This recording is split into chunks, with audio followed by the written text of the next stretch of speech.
the place where we should focus more on when it comes to AI, WCAG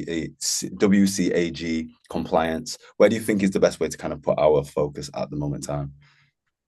I agree with Keely. I think that starting where what people are using, where what the tools are that are being used, what the content that the professors are giving, make sure that your content is meeting all the specifications. That's really the greatest place to start inside of all of this. But I have a always the contrarian. I don't mean to be. Um, but I'm actually more concerned about transcription than I am about assistive AIs like ChatGPT in use in assessment.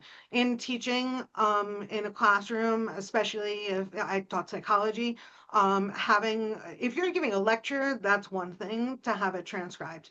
But if you're in an interactive Vygotsky style class that's activity based and where there's dialogue and students are talking from their own lived experience about what it is that they're processing and how they're understanding it, and to have that material transcribed and in somebody else's hand of what becomes an in the moment kind of thing, then exists in a greater way and can have greater infringements on privacy context, even if you're just taking a phrase out in those kinds of ways.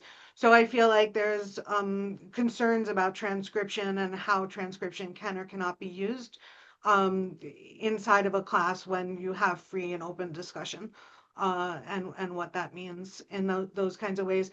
But I think that there also, and especially because the deadlines are coming up, that focusing on what's already in use will matter. And I'm starting to see websites all over the place with the more disability pop-up screens that have a whole variety of the specifications of where people can create their own uh, choice of what they want the website to do in that kind of way. And so, but the fear really is that professors will not use content that they would have otherwise used because they don't know how to get it to a place of where it's accessible.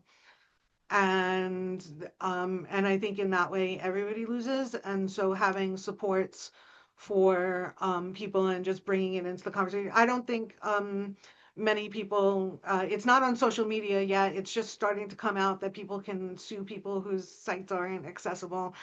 Starting to see some of that conversation more broadly in the social media sphere about it, but it's really not in the public mind yet. So one of the things that we want to make sure from a disability rights perspective is that it actually has teeth and that people actually comply.